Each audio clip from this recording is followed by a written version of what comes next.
Mas aí eu acho que os russos querem, eles já, por exemplo, tentam... antigamente, mesmo a Rússia fazendo comércio com a China, por exemplo, via da moeda russa para o dólar, depois do dólar para a moeda chinesa. E agora isso já vai direto, cortar o papel do dólar justamente para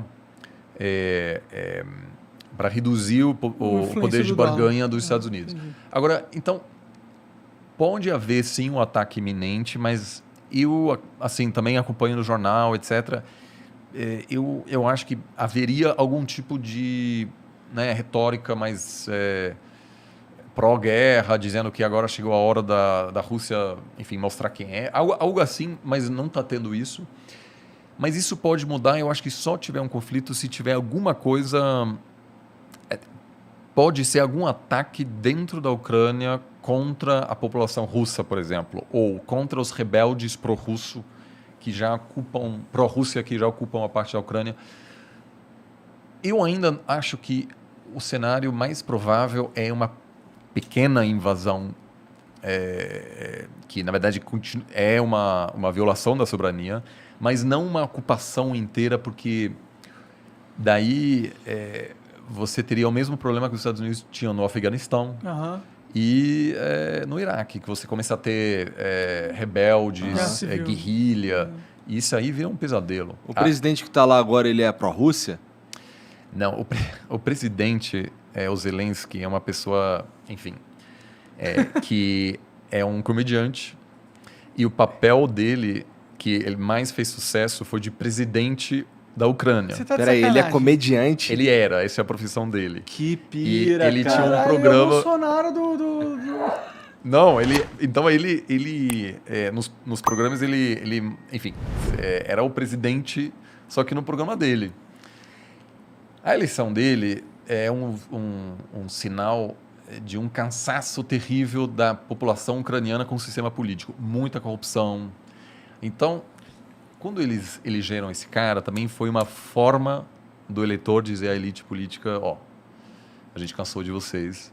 Então, ele tem uma posição mais pró-Ocidente, é mais popular do lado da Ucrânia, que fica perto enfim, da Europa. E aí a Ucrânia vem tendo presidentes que às vezes são mais pró-Rússia, mais pró-Ocidente.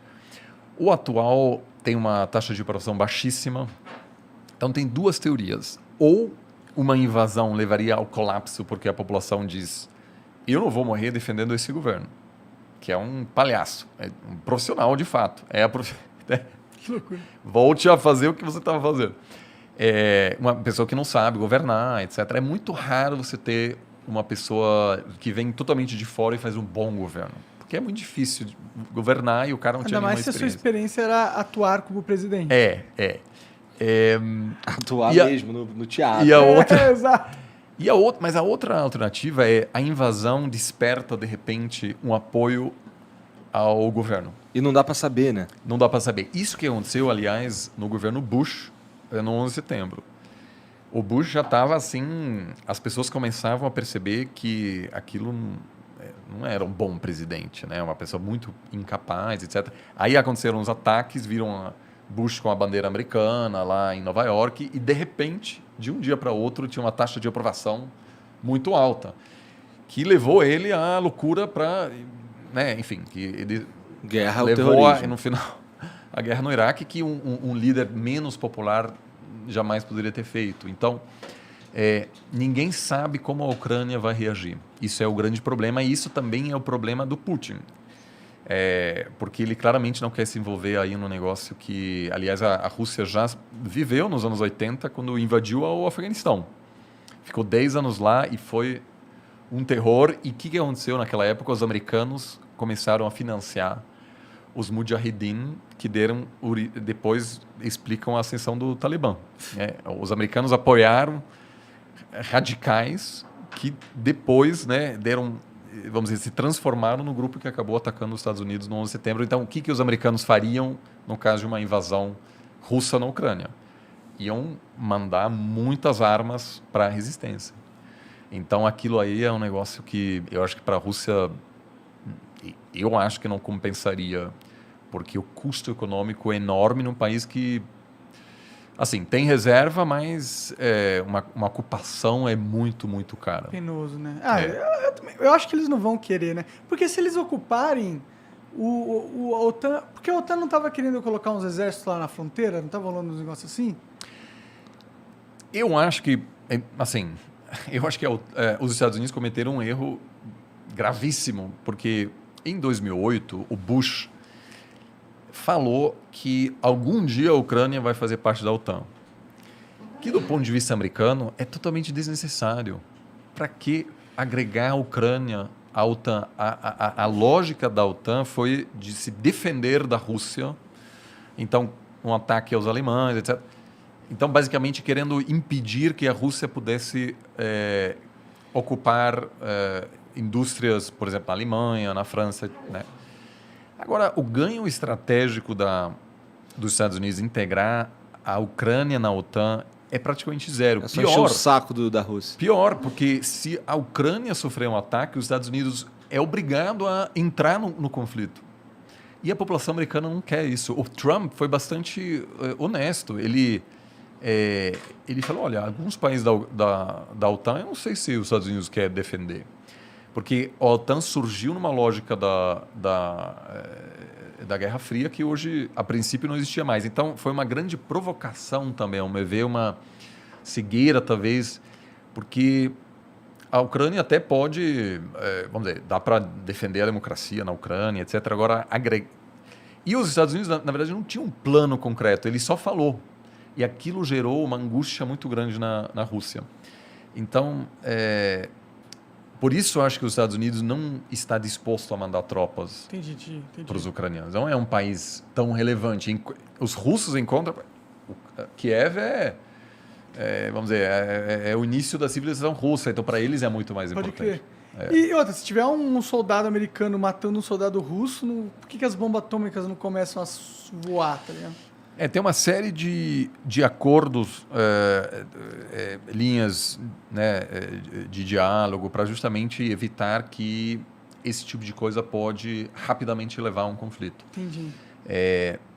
Mas é sempre o pior dos cenários e meramente a chance de um confronto entre as duas grandes potências elevou o preço de petróleo. Uhum. Então o mercado está começando a ficar muito assustado. Entendi. Você já tem uma crise energética na Europa, por uma série de fatores, e o preço de gás está aumentando muito. Então, um país, por exemplo, que vai sofrer muito é a Alemanha, que depende do gás russo. Uhum.